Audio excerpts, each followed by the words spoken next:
And Brendan and I have been talking. We got Coach Ellis Johnson, Jake Wimberly, Wess Moore from Little Rock. Big decision coming down over the weekend from that judge out in California, Claudia Wilkin. Wow, $21.5 million. We're going to get into that. Pay attention. We got some smart people to decode this. Get your cell phone out. I want to see the first paycheck cut by a school. Yeah, isn't that going to be hilarious? On the University of Florida pay out $1 million.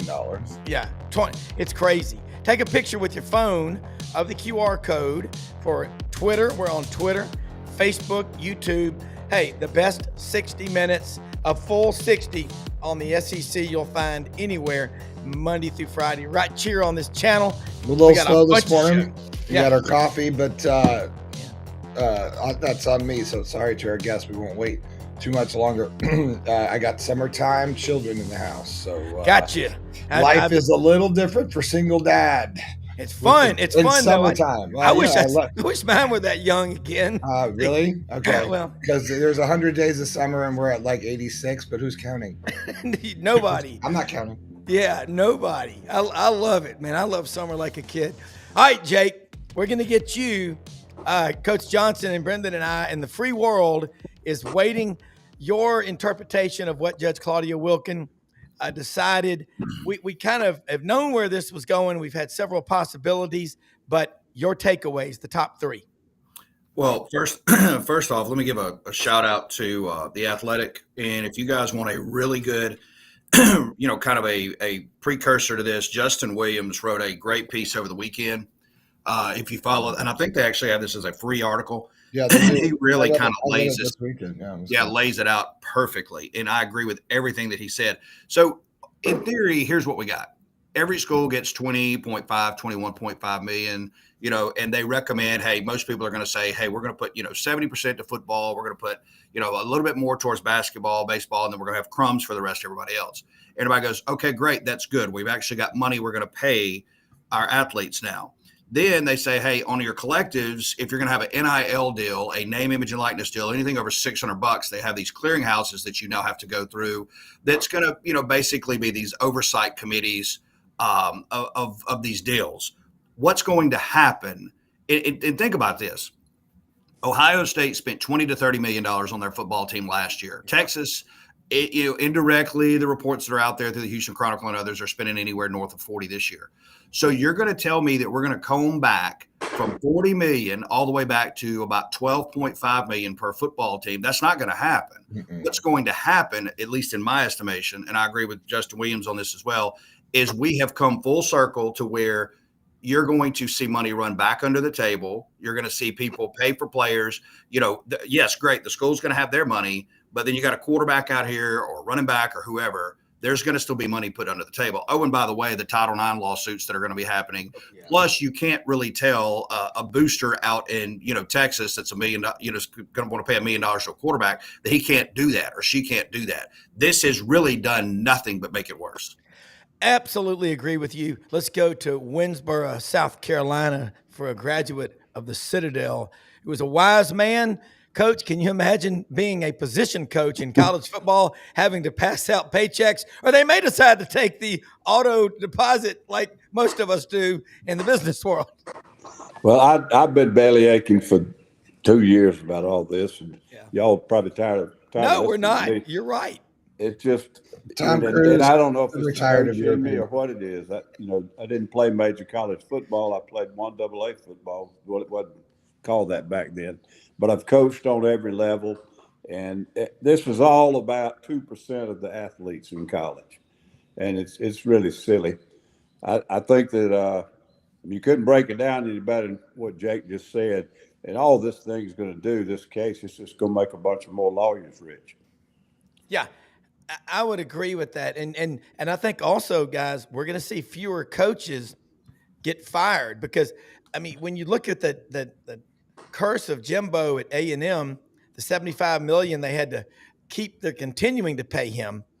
And then Brian Kelly, if they were to just say, we don't like you, your accent's funny, they owe him what, 65 or 70 million. But then, don't forget the gratuity, another 21.5 million every year. So I think Jake, it's going to be tough to move coaches that have any kind of a buyout. And I think the state of Mississippi, was way ahead of everybody with a limit 4-year contracts. That's where we're going to go, or we may go year to year. I don't know. Your thoughts? Yeah, I mean, we really don't know. I do think possibly, like you said, I mean, it could make it a little tougher. Well, you won't see the buyouts as heavy for sure. I think moving down the road, you're just not going to see that. That's going to be a thing of the past, because what you're going to see too is certain universities are already cutting certain sports already. So they're cutting staffers. You're going to see people maybe lean up staffs as well. I mean, we joked about, what's going on down in Florida. And when you look at the staff that they have, I remember a couple of years ago, the picture that they had where Florida has as many staffers as they did football players. You'll see that. And Brendan, I'm not messing with you there, but that. No, that you picture, I complained a lot about that because I saw the first game Trust me, you did. from the press box, and I was like, where are the players? It's too many staffers, but you'll see that lean up as well. I mean, look, we've already seen, I think it was in the article on The Athletic, there's other places that are already starting to go up on concessions. They're going up on ticket prices. I mean, again, you think the common person is kind of boxed out of a football game now and just going to sit back on the patio and watch this? Just keep going up on prices and see what happens. Yeah, and that's what they got to be careful of. And I'm with you. You look at that Florida photograph, there are more staffers than players. Coach Johnson, you can have paralysis by analysis if you have too many people looking over your shoulder, can't you? Oh, absolutely. I've got a photograph when I was coaching in Alabama, and it's a press box shot, and it's me, Bill Oliver, and Woody McCorvey, and Jimmy Fuller. And there was nobody else up there with us. I don't know how we got anything done, but it is. And I tell you this, if it's well organized, there's some really good things to having these staffs, and if they've got responsibilities. And I don't mean on the sideline and press box during the game. I'm talking about administrative duties and such. Y'all all know about everybody hiring these GMs, and it's almost a necessity now.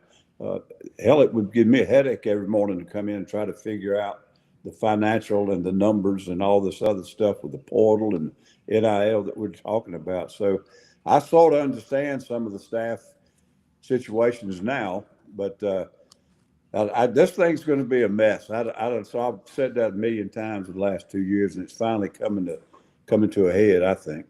Well, and the fans, do own college football.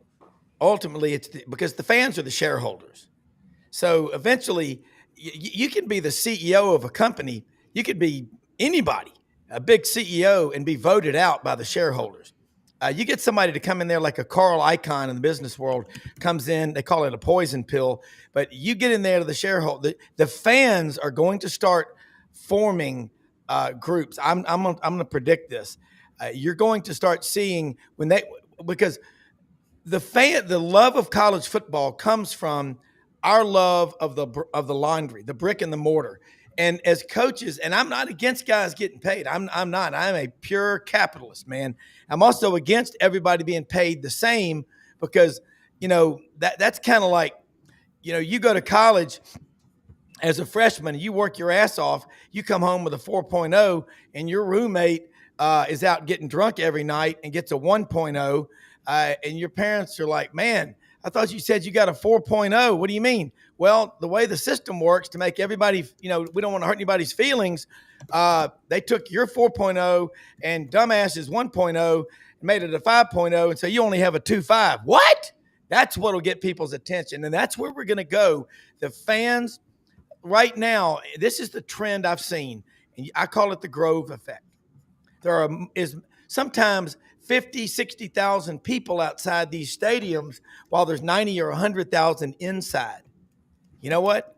People will go buy a flat screen and go to the campus and watch it out at their tailgate tent, guys. Ellis Johnson, Jake Wimberly, Brendan, agree or disagree? I think fans are going to blow up. I tell you, if you just look at, I don't know if this is a great analogy to use, but if you just look at the difference in professional stadiums and college stadiums, they're kissing on the corporate a little bit, but they're going to have to go more and more and more. You're going to see them trying to put in luxury boxes wherever they can, the average fans are going to start disappearing if this doesn't turn. And they're gonna quit paying that kind of money to go sit in the stadium. Just like you said, they're gonna go home, watch it on flat screen, or sit out in the tailgate. The pros, they'll build a stadium. And you say, well, why did the Chargers only hold 60,000 and Knoxville holds over 100,000? It's the difference in college and pro fans. College fans follow their school and their conference, and now NCAA schools are catering to the TV, and that's where they're getting all their money. And so that's why they have to do whatever TV tells them to do. Yep. And the pros do too, but they cater to these luxury box types. And that's what you got to have if you're going to have a pro team. You got to have all the luxury box seating. Jake, the reality is, 100,000 fans or 60 or 80 college, they're there just for that school. They love it. They just want to be there. And in the pros, they brag about how new their stadium is. In college, we brag about it's 100 years old and we've added on, but you've still got the original core brick facade, the rebar. Jake, what makes college special is it's not the pros. Well, that's what was making it special, right? And still does to some degree. I mean, the pageantry of college football is still there, but Coach is absolutely right. I mean, look, you go to Mississippi State. I don't know if y'all been there recently, but I mean, when you go to a football game at Mississippi State, even down at Mississippi State, and I say even down because it's not Bama, it's not Georgia, it's not Florida. It's a nice SEC campus and great facilities, are really good facilities. It's that way at Davis Wade Stadium right now. I mean, you talk about, if you're not a Bulldog Club member, and then you're not going to sit between the 30s. And the closer you get to the 50s, you're going to have to pay more. Oh, and by the way, there's luxury boxes all across, like Coach is talking about up top. If you go into the end zone, they've made that into a very nice standing area called the gridiron where you can get food and stuff. And when you look above it, there's the students, but then there's boxes all the way back up through there. So they are working right now on making that whole thing somewhat of a corporate entity. And if they're doing it at Mississippi State, I know they're doing it across the Southeastern Conference. Yeah. Well, let me tell you something. I worked in stadiums for a long time for a living because that's how I started in the business. I actually ran a lot of the cable at the Pepsi Center when they first opened, back in the day. So I've seen the underbellies of stadiums. I've been in all sorts of different places, and you see the purpose for the use and the build of the stadium. I think this is the difference. So when we build a stadium now, it's much more involved in the community, the professional sports. You're going to try to, attach your brand, obviously, to what's going on in your community. So, but that facility now becomes a multi-use facility, right? So now they're doing concerts there. They're doing all of these other things that are going to come through. College stadiums don't do that. So it's not at all close, because when you work at a place like Mile High or Pepsi Center or whatever, you see the field crews and how they're like, oh, banana balls in town. We're going to lock this out and we're going to make this, and they can change fields. Watch somebody go put out the basketball court over the ice when there's a hockey game in the morning and a game at night. The 300 people crew that come and change that out. But there is a that's how that facility has to make money to make corporate sense. So I've been saying this to Rob, we're going to be headed this direction. The Swamp is going to be brought to you by, Alltel. We're going to start seeing, corporate stadium sponsorship, because the school is going to have to pay the athlete directly. So they're going to be looking for more revenue. We're just barreling down the road to becoming NFL 2. And it's because that model works and we need to fix it now. So we're going to go with, hey, this is pretty good. Let's just do this. I don't think there's a choice. Well, one of the things, guys, is I've had some people at different schools in the SEC tell me the last year and a half, the 21 sports you may have at your school in 2 or 3 years may be down to 6. Everything else, club sports, okay? Here's another thing they've talked about, and Brent, and I've talked about it on this show because I've talked to people that are controlling the money. These are NRAs, these big stadiums, non-revenue producing assets, except for 7 or 8 home games. That's it. And maybe you'll have a concert every now and then. That is going to change. Basketball arenas. But here's what's funny. Guys, there used to be concerts when we were coming up, at all these coliseums. They were regular deals. And that's going to start happening. Look, I know someone who had a ticket, I think, to Elvis's last concert at Beard Eves Memorial Coliseum in Auburn. Elvis did not make it, because he died. But that was very common. I'd like to get comments from anybody watching this show today. If you ever went to a concert at your Coliseum or your stadium when you were in college. But Jake, I know, you're there in Mississippi. They don't use Memorial Stadium anymore, but Oxford and Starkville have built really nice facilities. I think more than ever, how some judge in the 9th District in San Francisco is going to crap on college football. I mean, there's got to be a fight back, and it's going to come in the court system. Oh, it will. I mean, this is. They'll celebrate this for the first day or two, and you'll see a lot of articles and articles written about how this is a win for college sports. And you're right. I mean, this is not the end of it. I mean, this is just really the beginning of it. And it's going to be a long, nasty uphill battle. I mean, look, we've seen comments from Greg Sankey, not necessarily this, last day or two. I'm sure that he will speak of this. Tony Petitti will speak of this at the Big Ten. This is just the tip of the iceberg with this.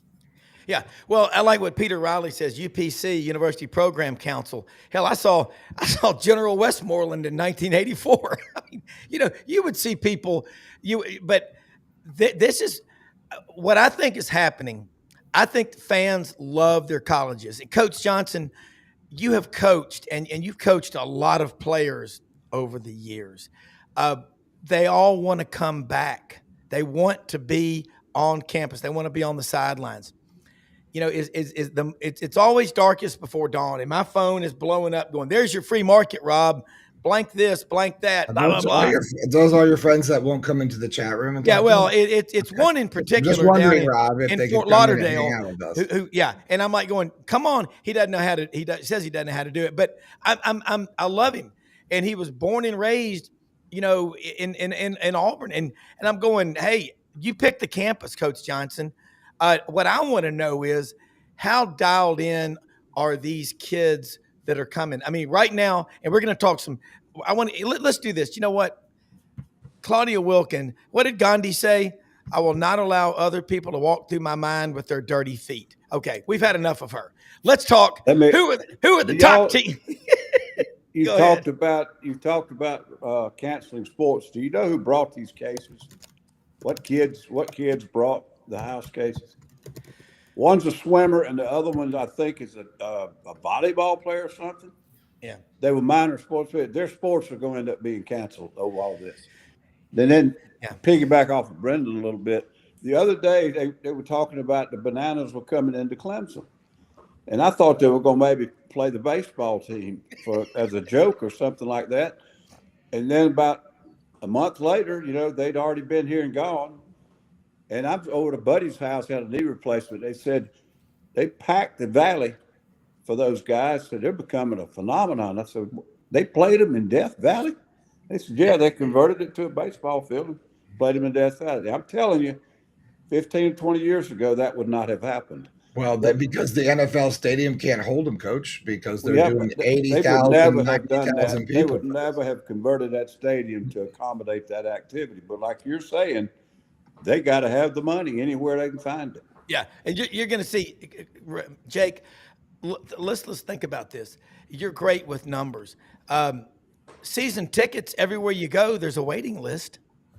And what you're talking about at Mississippi State, Dan, I love that stadium, and it's loud because they've bolted in now. But what makes it's like in hunting. We've lost Europe in hunting. Only the wealthiest of the wealthy hunt and fish, and so it's become a target for people that don't like hunting. In America, man, you can have, make very little money and go to wildlife management areas and public hunting areas, which is what we've got to have. So it's a culture. Jake, we are walking a dangerous line if we take people, because if you can't take your whole family up there and find a way to get in, we're going to lose a lot of fans. We'll lose generations of fans, and we cannot allow that to happen. No, you're right. You're right. Absolutely right. And, they are doing things like, ticket packages for, 2 or 3 game ticket packages, but normally that's going to be your lesser of games, your non-conference games, maybe a lesser SEC game, but they've got to continue to figure out how to, make money and then also make sure that you keep it, where everybody can be, I hate the term inclusive, but to make it where it's all inclusive for people to get to a stadium. If you, like I said, at least once a year to take a family of 4. Oh, and by the way, it's not some cheesy FCS opponent. No, disrespect to them, but I mean, who wants to go take a family of 4 to a ball game and the ball game's over in a quarter? And you want to go see at least a quality ball game. Yeah. Well, here's one thing. You look at a lot of these luxury seating, look at the baseball games, and right there behind home plate, it's a bunch of people sitting in lazy boy chairs, and they're not really paying attention to the game. They just want to be there to be seen. And then you've got, Joe Sixpack out there in the outfield down in a 30 rack of Ham's beer, but he's hooping and hollering and going crazy. That you better not take those people out of the games. Coach Johnson, architecturally, once you get above about 60,000 in the bowl, up above there, the real sound comes from that lower 60. Yeah. I don't want to see us shrink stadiums because you know what those season tickets are? They're shareholders. Well, yeah, and I think we're talking about a long issue here because building a stadium doesn't happen overnight. Hey, go to Arrowhead sometime. You want to hear something weird and loud. Jake Wimberly, thank you very much for joining us. Rob's not paying attention to his chat because he's talking to his friend on text. I know you got to get out of here. Thanks, Jake. Come see us next week. Tell people where to find you on Twitter Jake, and all that. I wasn't paying it. Yeah. Go ahead. You're good. You're good. No, hey, on X at Jake Wynn, we'll be on today 3 to 6 here in Jackson. ESPN Radio 105.9 The Zone. You can stream it on WRKS. That's thezone1059.com. Coach, good to see you as always, guys. I appreciate y'all. Jake, that was great stuff. Thank you. I'll say this: just the people that the free market is just the will of the people is what I'm talking about. I think the fans are just going to say they will absolutely rise up, and they'll be. You know what? Right now, the players have all the control because of unrestricted free agency, and that's crazy. Let's go to Wess Moore in Little Rock, anchor for Fox Channel 16. We don't see Wes's camera right now, and okay. I just put it in the chat. Rob, if you'd ask him to turn his camera signal on, we don't have him right now. Okay, all right, we'll work on that. But I do think, Coach Johnson, the big thing that you're so good because you've coached 43 years is the development. When you're bouncing around in the portal, I'll tell you what's going to start happening, and you're already seeing it. The quality of play in the NFL, what's going to happen is this is what will fix the problem. The NFL will say college players aren't as good as they used to be. That's when they'll start changing that portal, or they won't have to because the kids will say, yeah, you can't be bouncing around every semester. That's ultimately what's going to fix it, Coach Johnson. The pros, they will notice a little difference in players. I remember when they put in the 40-hour rule or the 20-hour rule. I can't remember what they called it, but they started restricting us as to how many hours a week we could keep the players. They had to have a mandatory day off. There was some things that were really good in it. Yeah. But some pro coaches told us that you could see a change in the guys that were coming out of college after that rule. Yeah. Said some of them don't know how to grind anymore. And so it really was a change. And I think you're right about this era. We're producing a bunch of kids who know how to cut and run, and not a whole lot of them who know how to grind it and sit there and try to earn it. And I think you'll probably see the pros recognize it. But I'll say this, and I hate to do it because I've got a lot of good friends in the NFL. The NFL is partly to blame for this mess. They are. They don't have any kind of system to bring players along who want to play and get paid right out of high school. And so there's nowhere to do that in football. And that's why colleges have become a bunch of farm league systems. Yeah. All right. Let's bring in Wess Moore, sports director, Fox Channel 16 in Little Rock. Also does a great daily show Monday through Friday, 103.7 The Buzz in the capital city of Little Rock, voice of the UCA Bears. When he's not doing that, he's a great husband and dad. Wes, how are you, man? How about those Hogs? It's pretty cool. Can you guys hear me okay? I'm driving right now. Yeah, we got you. Yeah. I'm glad you don't have that camera on driving. Yeah. No, that was awesome, man. It was much needed after losing back-to-back years, regionals at home. As a team that was favored and had high expectations to breeze through regionals, to breeze through the super regional. It was almost a sigh of relief. And you actually saw that last night from Dave Van Horn. Guys, I've been covering him since he got to Arkansas. He and I got here at the same time, 2003. So 22 years, and he broke up in the press conference last night. That's the first time I've seen that kind of emotion from him. Mm-hmm. I mean, you can go back to the College World Series, or the drop fly ball, or the fly ball that wasn't caught, foul ball that could have won the championship. He was stoic. The next day, stoic. But for him to have to pause, catch his breath, chin quivering, voice breaking up, I mean, that's how much it meant, because not only does he love this team, but, you know, the failures of the last 2 years, it meant a lot to him to get back to Omaha. Yeah, and Coach Johnson, we're talking about, you know, Dave Van Horn, Arkansas, 20-plus years there. Just I don't think the average – I know they don't. The average fan doesn't realize what it takes as a coach to that grind that you just mentioned. And – watching this baseball, man, it's exciting. And guys, I think it's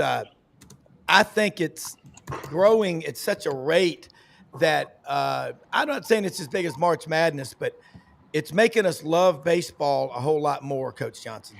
Yeah, I've always been a really big college baseball fan, and I think it must be. I never was very good at baseball, and I quit playing at about 12 to 14 years old, and was decent in basketball and played through high school and played freshman basketball. I cannot stand to watch basketball. It has no entertainment value for me. But baseball, I can sit there and watch it, you know, a good game, especially the college level. Yeah. I was watching Boston and New York last night, and it looked like a home run derby, and there's nothing entertaining about it. Watching those damn pitchers was pretty entertaining, but yeah. But I just think college baseball has always been underrated, underserved, and treated like a stepchild with numbers of scholarships and budgets and all that. And I think it's sort of coming of age now. I think they're getting more scholarships, and the facilities are better and better. And I just think the quality of entertainment is fantastic. Yeah, and Wes, you were up there at Baum Stadium, and well, when you drive into Fayetteville, it just boom! Look at that. The fire marshal, he may or may not be listening, but there were probably more than capacity and more than they announced there. That trip to Omaha, are you going to head out there with the Omahogs? Yeah, that's a plan. I'm not sure yet the exact itinerary and when I'm going to go, but it's going to – guys, you got Arkansas LSU in game one. And LSU fans travel. It's incredible. I mean, I can say that and not offend any Razorback fans. LSU travels to Omaha better than anybody. Yeah. Second on that list is Arkansas. And I think because of the absence, I think because of it's been a 2-year drought. That's how good this program is. They didn't go the last 2 years, so fans are hungry. They're playing LSU. I think it's going to be an awesome crowd. It's going to be sold out for the first game on a Saturday night in Omaha. I don't know what it holds, like 22, 25,000. Yeah. And it'll be, 51% LSU, 49% Arkansas. Guys, it's going to be an unbelievable atmosphere for that first game in the College World Series. Yeah, no, look, I like your confidence because they do have to play West Virginia today, potentially twice. But no, they're done. LSU won. Okay, they're done. Okay, yeah, they're done. Yeah, because Jacques Doucet. Okay, I got confused there because I thought they had to play. No, they finished late last night. That's the problem. I fell asleep. Okay, I knew they were. That's it. Yeah, I got it. Never. My apologies. I fell asleep and I woke up watching. But bottom line, I figured LSU would be there. I look at LSU and Coach Johnson. You look at these sports, Wes. We know about the settlement from Judge Claudia Wilkin. And it's going to be in court for a long time. But I'm just going to throw this at you, Wes. How many sports do you think we're going to have? Let's say they have 20 at Arkansas right now. In 2 or 3 years, if this goes through and the $21.5 million's got to be paid out, are we going to have more or fewer or the same number or less in 2 to 3 years with what this is going to cost us, and how many lawsuits you think we're going to have just from Title IX? Yeah, I don't know how many lawsuits, but I'll tell you this. Friday afternoon, we got a press conference. The University of Central Arkansas cut the women's tennis program. So that to me is one of your signs that of the changes coming. So now look, that's a smaller school, not a Power 5, or Power 4. But I think that's writing on the wall of what's going to happen for some of these sports and what's to come. I don't know how many lawsuits. The thing I can't figure out, and here's what I was told, that with the settlement money, the 21 point whatever million dollars, Arkansas is going to spend most of that on football, and then the rest on basketball and a little bit on baseball. Now we're going to spend that money on women's sports. The foundation, the Razorback Foundation, that's the fundraising arm of the University of Arkansas. The money that they raise is going to go to the other sports. And I got to think that there's got to be a lawsuit coming somewhere, because how is that not equal? How is that fair? So, they're a lot smarter than I am, and that's why I'm not a lawyer.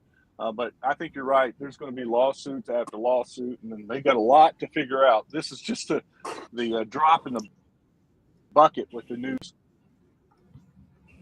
Yeah, and Coach Johnson, what he's talking about, what Wes just said, that's a canary in the coal mine.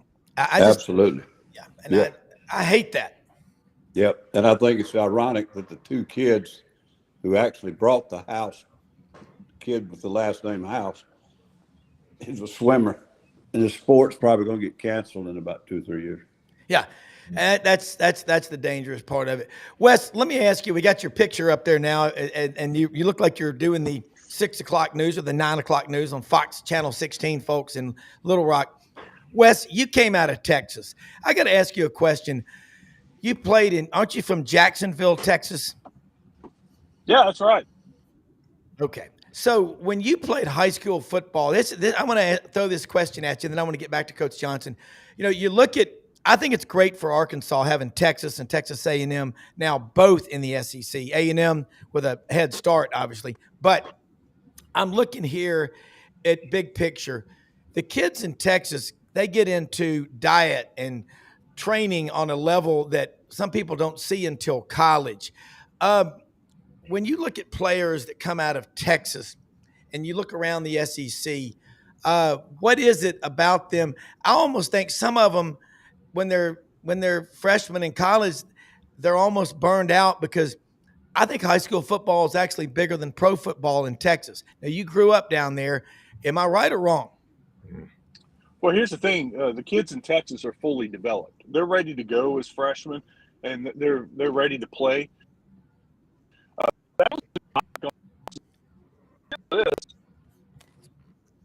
Still is. When you're looking is the go.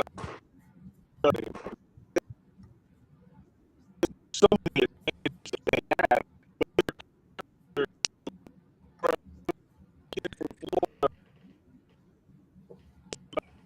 Wes, you might want to try to reboot. You're breaking up real bad.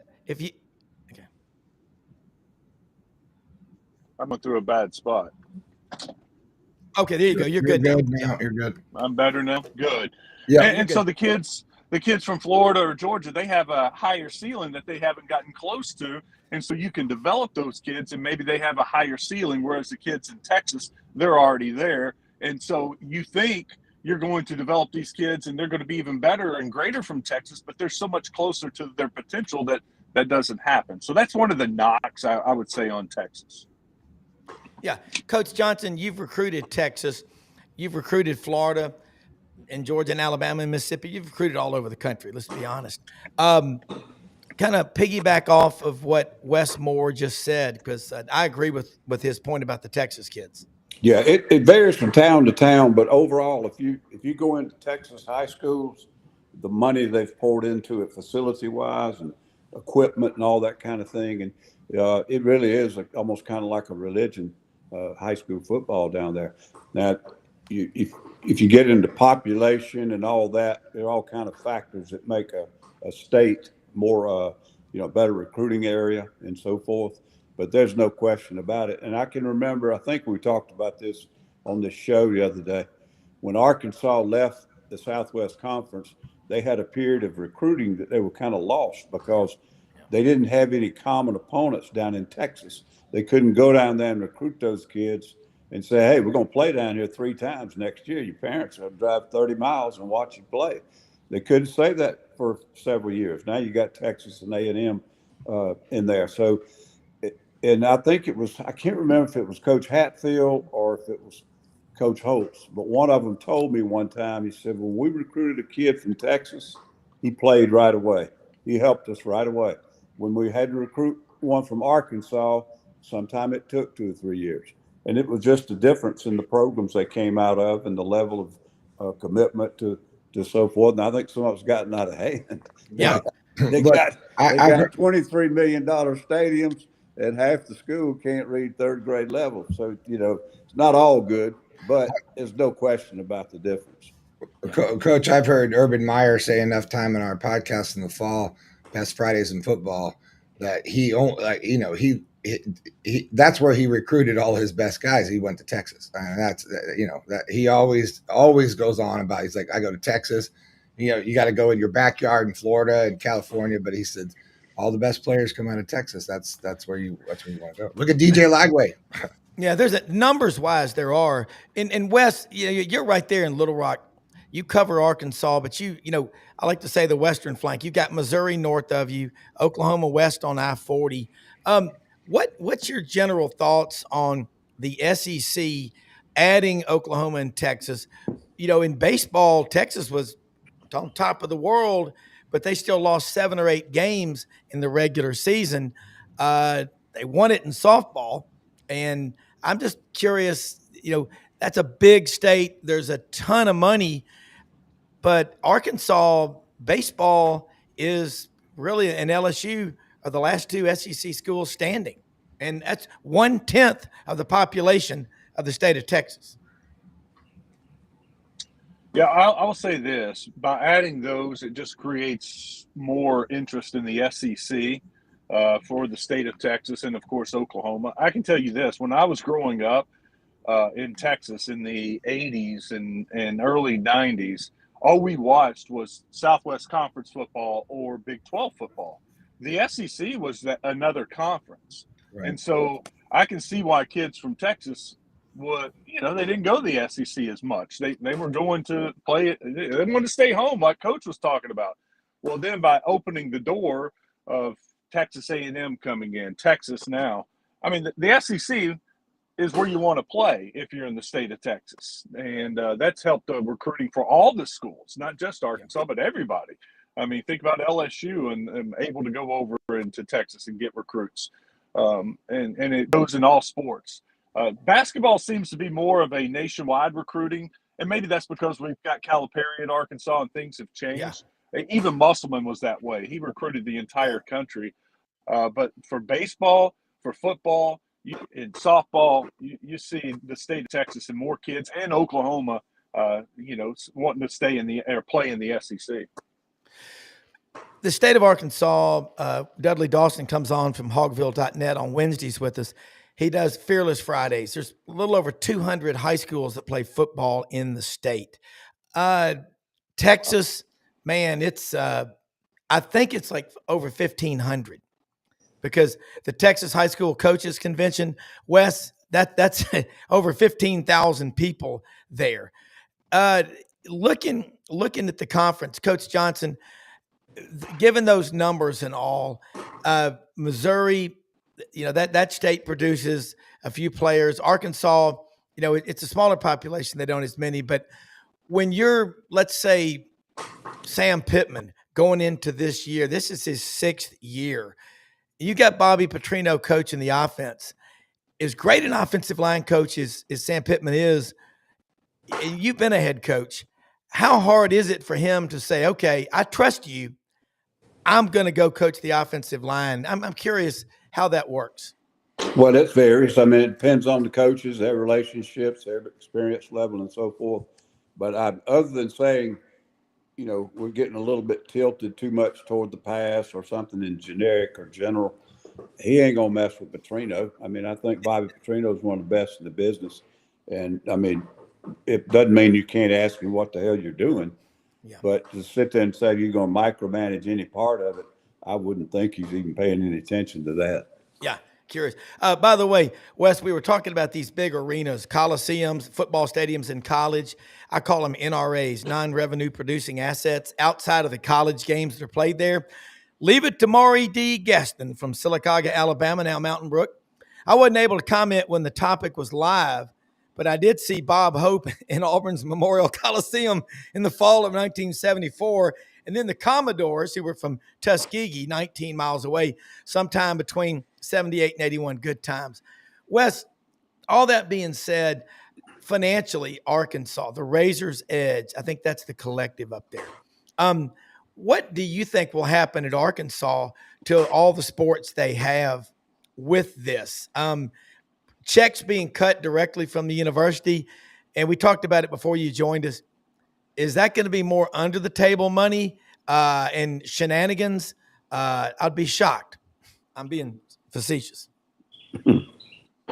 Yeah, I think you'd have to be naive to think that Alabama, Texas A&M, Texas, Georgia, LSU, all of a sudden these boosters that have been spending all this money, donating all this money to help recruit kids are going to just stop doing that and just let the university pay these kids out of their, that $20 million fund.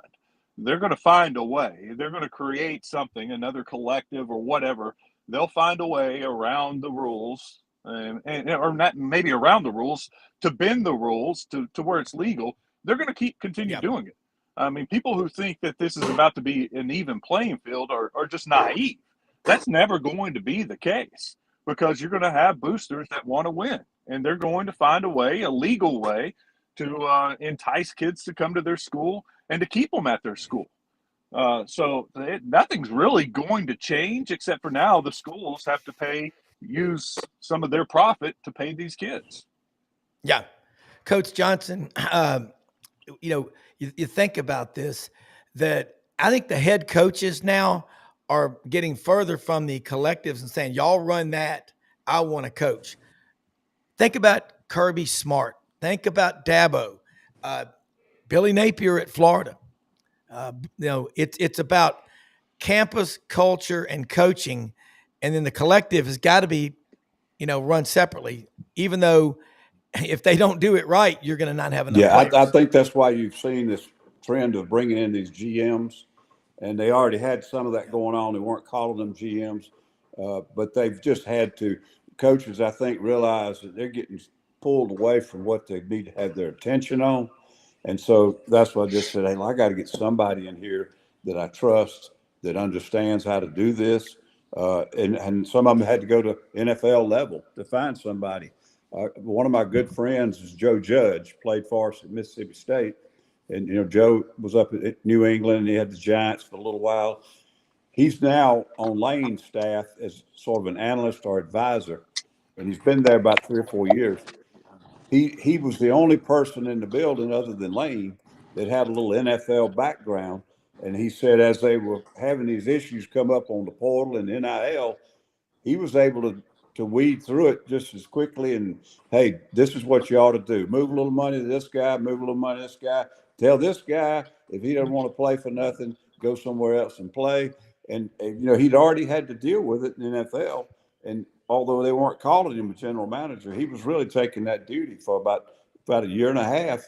Lane leaned on him really heavily to keep all that straight. You can't. There's no way you have time to really keep the pulse of your football team with practices and meetings and games and travel and discipline and all that, and manage that roster. You can't do it. No way. Yeah, want to say hello to one of our viewers, Robert Johnson, Robert Jones. Robert is from up in northern Indiana. He's at R&L Transportation, Hot Shot Trucking in Truman, Arkansas. Big Notre Dame fan. And his question, Wes, to you is, knowing Arkansas and Notre Dame are going to play each other this year, And I know we've been talking a lot of stuff that it's all related to football, but how big a deal is that going to be? Oh, it's huge. No, I mean, Razorback fans are excited about Notre Dame coming here, about the trip to Notre Dame. It's a great home and home.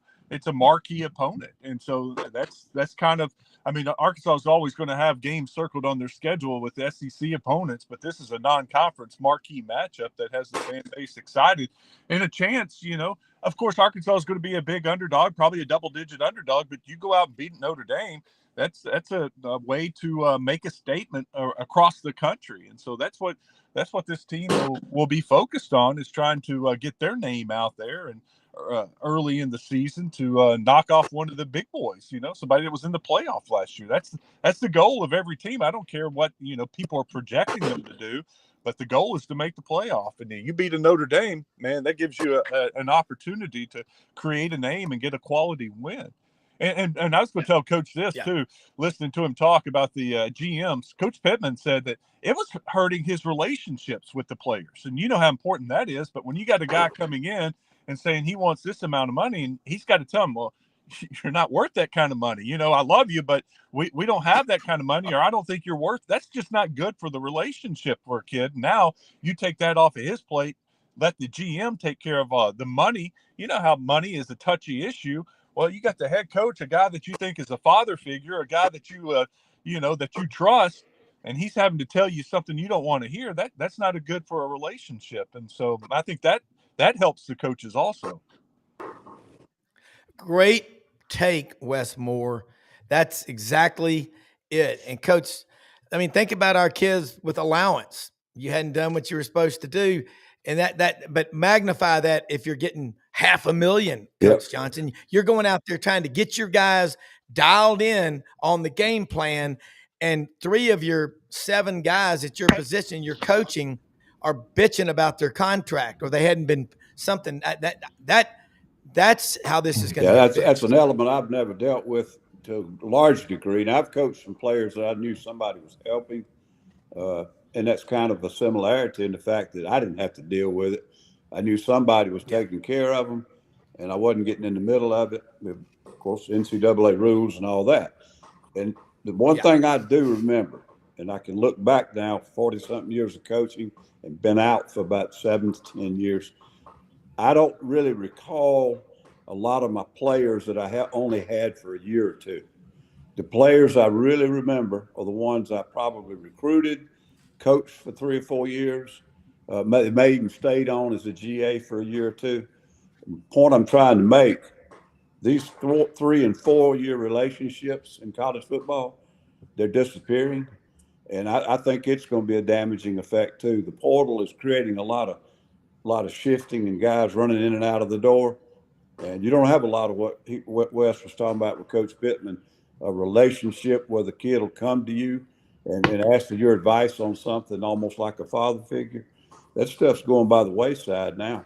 I mean, they're not in your office enough to even form those relationships. And I look back, and kids I really remember, I had them for 3 or 4 years at least.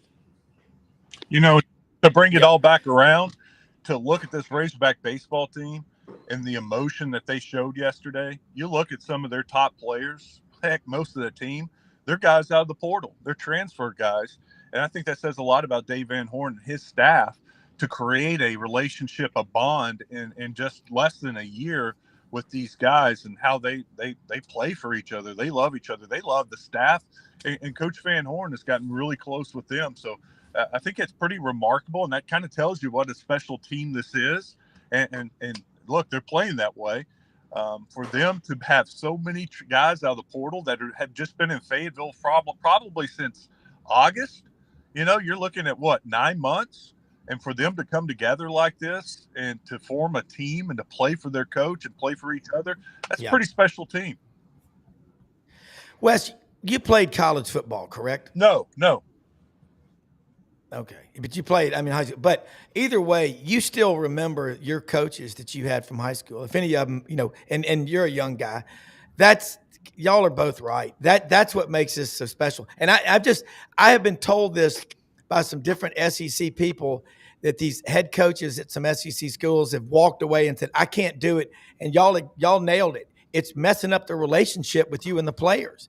You're sitting there going, okay, we got to, I'm trying to make you a better football player. So this is great stuff. Wes, I know you've got a big day ahead of you. What are you talking about on your show today? And let people know how to follow you. Always love having you on. And I'll say this, Butch Thompson said every time he can sit next to Dave Van Horn, he does. He goes, I just want to learn how to win like he does. And I think Dave Van Horn is one of the most loved coaches around. Hog fans ought to appreciate him more because every year you're on the short list of teams that have a chance to win the whole thing. Oh, yeah. We're going to be talking about Omaha probably for 3 hours straight today. I thought so. All baseball all the time, pretty much all day today. You can listen to us on 1037thebuzz.com. You can download the Buzz app. You can watch us. We'll be streaming on Twitter, YouTube, Facebook, all kinds of ways to watch us on the Buzz or listen to us on the Buzz today. All right, Wes, be careful. Watch him on Fox Channel 16 in Little Rock, people. He is the man with a plan. Thanks. Coach Johnson, you really hit on it because you're a coach. But I just know, like, with people that you've been through the toughest of times with. I mean, like I trust Brendan. He's my producer, and sometimes he'll snap at me or whatever like that. And people, and I go, I love the guy. I mean, but because people care, and the people that I love and respect the most in my life have sometimes whipped my, tail and made me almost, feel like I was lower than a snake in a wagon wheel rut, but because they care. Yeah, but that's relationships take time and friendships and respect and all that. It really builds stronger over time, is my point. And I think Coach Van Horn has done a great job. Florida State did a great job 2 years ago with a bunch of add-ons too, and all of a sudden it blew up the next year. I think you got to walk a fine line there, and I think more times than not, if you got about 2/3 of your team out of the portal, you're going to have problems, and it doesn't mean you can't bring them together and do a better job than a guy did before. South Carolina, Shane did a good job last year with a bunch of new faces and had a great season, but he also had about 12 5- and 6-year players on that team. And so it was a good mixture.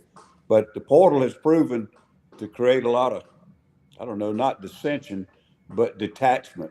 You really don't have a feel for your football team if you hadn't had half of them but 18 months. Well, I just feel like we're going back to the old system slowly but surely, because now when there's an irregularity between said wide out and said split end and tight end, and they're hemming and hawing over this money and who's got the nicest Hellcat and all those kinds of things. I think we're going to see, call up the old bag money peeps and see if they're still around. Let's get on down. It was a lot less expensive. It was a lot more sustainable. I've created a fictional character, the Booster, Foghorn Longhorn. Well, I say, yes, sir. How much we need there? Yes, sir. We'll get that boy down here. Yes, sir. Far more covert. You called Martha. It worked just as well, and you didn't have to pay them. They weren't. You didn't have to get them health insurance or anything else. Because they loose lips. We need Joe and we need Sam. Don't worry about Bill. And then and Joe and Sam couldn't say anything about it because no one wanted to talk about it. So it kind of was a built-in, like, I don't know what you're making, you don't know what I'm making kind of a thing. So everyone's just happy to get some money. That's just the way. I just feel like now the carrot of becoming a professional athlete, which drives that college athlete to come to the next level, they might be just petering out at the end. Hey, I got to college. I'm done. I'm getting a couple mil a year. I'm good. Like, why do I want to go play in the NFL? It's already happening. I see it all the time. You're already seeing people getting to the pros going, man, I mean, hey, how do you think Quinn Ewers feels? If it was true he was offered $8 million to stay another year in college, he goes in the 7th round, and I think he's guaranteed maybe $600,000. Look, I'll take it right now. Here's my ACH and my routing number. Guys, But I'm telling you, we two of better the watch. biggest problems coaches are dealing with on the major college level now are cars and jewelry. They're having to counsel these kids. They got so much money in their pocket they hadn't had, and they're immature and they're making bad decisions, and they've got something, they thought they wanted all their life, and they don't know how to handle it. They're having to counsel these kids. Don't wear that stuff downtown. All you're doing, you're inviting somebody pulling a gun on you. You're making it's leading to a lot of problems. I mean, I didn't have any clue. Somebody was telling me about it one day, and I said, "You got to be kidding me!" No. It's every weekend, Coach. Every weekend, we got a kid that's robbed by some drug addict with a gun. Well, and it's beyond that too, Rob. Right? And it's a whole show, honestly, to talk about the kids that are being blackmailed, robbed, because they are targeted, because now they know they got money. Like, they come from hard place. It was hard enough before when your buddy showed up to school and said, "Hey man, they had an entourage." Now the entourage is like your whole town. And that's scary. What we need, and then you just got all sorts of, potential problems with gambling, and all of that is just wide open right now. Girls used to target our players. They would say, that dude's going to play in the NFL. I'm going to make sure I've got his baby before he leaves this guy. Yeah. Well, here's the thing. It's terrible. We got to wrap up. You nailed it. Great conversation. And look, Blind Squirrel Sports, will they become employees of the university? We shall see. But I will tell you this much. We need Milburn Drysdale. Like, the way he handled the Clampetts money, he was so, just keep it in the bank. Look, honestly, assets are a liability on the balance sheet of a bank. They want to get that stuff loaned out. They want to go buy bonds or whatever. Look, Coach Johnson, hang with us for a second. I want to say something about Winter Timber Sports. Folks are open every day of the week. Athens, Alabama. Building stores all over the Southeastern Conference footprint. Looks like early August, they're going to open a 13,000 square foot Storama.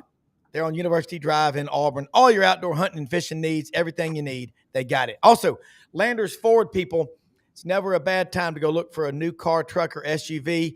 Ask for the GM, the general manager. Love this guy, Brad Bellamy, Kent Ritchie, all the people out there. The whole staff are committed to making the buying experience a positive part of your life. In the service department, 7 a.m., 7 p.m., Monday through Saturday, every day of the week except Sunday, because the day means more than the dollar. All right. They're all over the Mid-South, LandersFordMemphis.com, right down the street from Hewlett and Dunn Boot and Clothing Company on the historic square in Collierville. Get out there, man. They've got the greatest collection of boots, Duckhead blazers, Filson luggage, Filson gear. Now's the time to buy that stuff. And they've got a 50 and 75% off rack still of some winter clothes. Great stuff out there. And you know what? You go out there, talk to Charles Hall. They're open Monday through Saturday, 10 a.m., 6 p.m. JM, Raven. If you want to get your wife, your girlfriend something nice, they will find you a great selection. They have great people. It's a great experience. Coach Johnson, executive producer Brendan Martin, takes a team to make this happen. Some of the most honest dialogue ever. And my fictional character, Foghorn Longhorn, he's driving a 35-foot long. The voice. Don't you just made it up. You know how to do the voice. And so you made it. But wait a minute, Brendan. He's driving an Eldorado Cadillac about 35 feet long, convertible with Longhorns on the front of the hood. Rob. He's like Big Ebert and Little Ebert. And Rob, go drink your coffee. Go drink your coffee. Hey, Mother Teresa said it best.